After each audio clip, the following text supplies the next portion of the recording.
आइए देखते हैं संख्याओं पर आधारित प्रश्न के बारे में। पिछली वीडियो में हमने देखा था संख्याओं के कॉन्सेप्ट के बारे में। अभी हम एक एक करके प्रश्न के बारे में देखेंगे। तो संख्याओं का जो योग पर आधारित प्रश्न होता है उसके बारे में देखेंगे। देखिए एक क्वेश्चन देखते हैं। तीन क्रमिक पूर्ण संख्याओं का योग, कुल योग 1350 है। तो सबसे छोटी तथा सबसे बड़ी संख्या का योग होगा। ठीक है, प्रश्न समझिए। प्रश्न बोल रहा है कि तीन क्रमिक पूर्ण संख्याओं का योग, क्रम से आने वाली पूर्ण संख्याओं का योग क्या है? 1350 है। ठीक है, तो सबसे छोटी और सबसे बड़ी संख्या का योग क्या होगा? तो एक तरीका तो ये है कि अगर आप यक्स मान के लगाते हैं, ठीक है, तो एक संख्या मान लीजिए सबसे छोटी संख्या क्या है? यक्स है, तो उसके अगली वाली क्या हो जाएगी? एक्स प्लस वन हो जाएगी। ठीक, और उसके अगली वाली क्या हो जाएगी? एक्स प्लस वन में एक और जोड़ देंगे यानी एक्स प्लस टू हो जाएगी। ठीक है, तो ये आपकी तीन संख्याएं हो गई क्रम से। अब प्रश्न यही बोल रहा है कि तीनों का योग कितना है? 1350 है। यही से आपको हिंट मिल जाता है लगाने के लिए। X plus one plus X plus two, इसकी वैल्यू क्या दे रखी है? 1350। ठीक है, यानी 3x plus 3 is equal to 1350। ठीक, x की वैल्यू क्या हो जाएगी? उसको इधर पक्षांतर कर दीजिए, माइनस हो जाएगा। और मान लीजिए 3x बराबर 1350 माइनस 3। ठीक, यानी 3x बराबर 1347। तो x बराबर क्या हो जाएगा? 1347 बटा के 3। ठीक, घटा दीजिए, 3 चौक को 12। ठीक, एक कैरी बच गया 14, यानी 3 चौक को फिर 12। ठीक, अब 2 बच गया 27, 3 9 27, यानी 449। तो x की वैल्यू क्या आ गई? 449। यानी सबसे जो छोटी संख्या है वो क्या हो गई? 449। एक जोड़ देंगे अगली संख्या आ जाएगी यानी 450। ठीक, फिर इसमें एक जोड़ देंगे उसके अगली वाली संख्या आ जाएगी 451। ठीक, अब प्रश्न में आपसे क्या पूछ रहा है? संख्याएं तो हमको पता चल गई कि यही तीन संख्याएं। ठीक है, और इसके बाद क्या पूछ रहा है कि सबसे छोटी तथा सबसे बड़ी संख्या का योग, यानी इसका और इसका योग। ठीक है, तो कितना हो जाएगा? 449 में 451 जोड़ दीजिए, कितना हो जाएगा? 900 हो जाएगा। ठीक, एक तरीका तो ये हो गया लगाने का। ठीक, और दूसरा है बीच वाली संख्या ज्ञात करके जो लगाते हैं, उससे थोड़ा इससे जल्दी हो सकता है।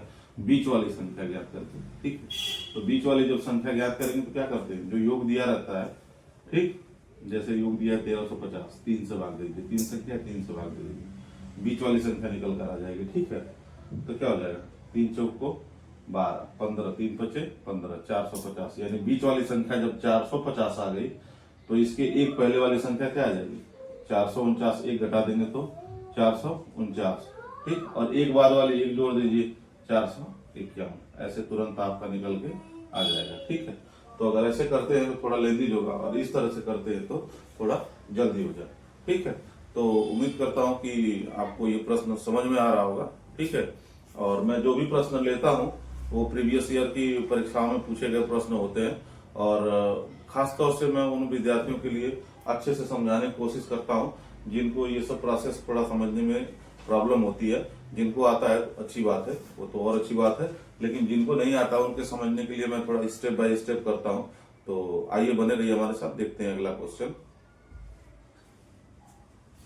देखिए अगला प्रश्न क्या बोल रहा है। अगला प्रश्न बोल रहा है तीन से विभाजित होने वाली तीन क्रमागत प्राकृतिक संख्याओं का योग 72 है। इनमें सबसे बड़ी संख्या ज्ञात कीजिए। ठीक है, प्रश्न आपसे, पहले प्रश्न को समझिए कि प्रश्न क्या पूछ रहा है। प्रश्न आपसे पूछ रहा है कि तीन से विभाजित होने वाली, ठीक है, तीन क्रमागत प्राकृतिक संख्याओं का योग कितना है? 72 है। ठीक है, और इनमें सबसे बड़ी संख्या आपसे पूछ रहा है। ठीक है, तो देखिए एक तो तरीका ये है कि आप एक्स मान के लगाते हैं। ठीक है, तो एक्स मान के लगाएंगे तो वैसे भी आ जाएगा, और बीच वाली संख्या निकालेंगे तो वैसे भी आ जाएगा। ठीक है, तो एक्स मान के लगा लेके देख लीजिए। एक्स मान के अगर लगाते हैं आप, ठीक है, तो मान लेते हैं कि एक संख्या अगर एक्स है तो तीन से विभाजित होने वाली है, तो दूसरी संख्या क्या हो जाएगी? X plus 3। ठीक, और तीसरी संख्या यानी एक्स प्लस 3 में 3 जोड़ देंगे, एक्स प्लस 6 हो जाएगा। ठीक है, ये आपकी तीन से क्रम संख्याएं हो गई। ठीक है, अब आपका सवाल गलत होने वाला नहीं है। ठीक है, जो बोल रहा है उसको कर दीजिए बस। तो बोल रहा है कि तीनों संख्याओं का योग कितना है? 72 है। ठीक, यानी X plus 3 plus X plus 6 is equal to 72। ठीक, और जोड़ दीजिए 3x plus 9 is equal to 72। तो क्या हो जाएगा? 3x बराबर इसको 9 को उधर पक्षांतर कर दीजिए, 72 माइनस 9, ठीक, कितना हो जाएगा, 3x की वैल्यू कितना हो जाएगी, इसको ये कर दीजिए 63, x की वैल्यू 63/3 यानी 21, ठीक है। x की वैल्यू क्या आ गई, 21, यानी सबसे छोटी संख्या हमको पता चल गई। अगर एक संख्या 21 है तो दूसरी संख्या x + 3 यानी 21 + 3 कितना हो जाएगा, 24, और तीसरी संख्या x + 6 यानी कि 21 और +6 कितना हो जाएगा, 27। आपसे प्रश्न क्या पूछ रहा है, इनमें सबसे बड़ी संख्या, इनमें सबसे बड़ी संख्या क्या है, 27 है, ठीक है। और एक दूसरा तरीका जो है बीच वाली संख्या, ठीक, तो जब बीच की संख्या निकालते हैं तो क्या करते हैं, जो योग है उसको 3 से भाग दे दीजिए, ठीक है, 3 संख्या है तो 3 से भाग दे दीजिए, तो क्या हो जाएगा, 3 दूना 6 और 1 12, 3 चौको 12, बीच की संख्या क्या आ गई, 24 आ गई। तो जब बीच की संख्या 24 आ गई तो छोटी संख्या यानी -3 कर दीजिए तो क्या हो गई, 21 हो गई। जब -3 करेंगे तो 21, और बड़ी संख्या मतलब +3 कर देंगे तो क्या हो जाएगा, 24 और 3 27। तो ऐसे भी पता चल जाएगा, ऐसे तुरंत पता चल जाएगा, ठीक है।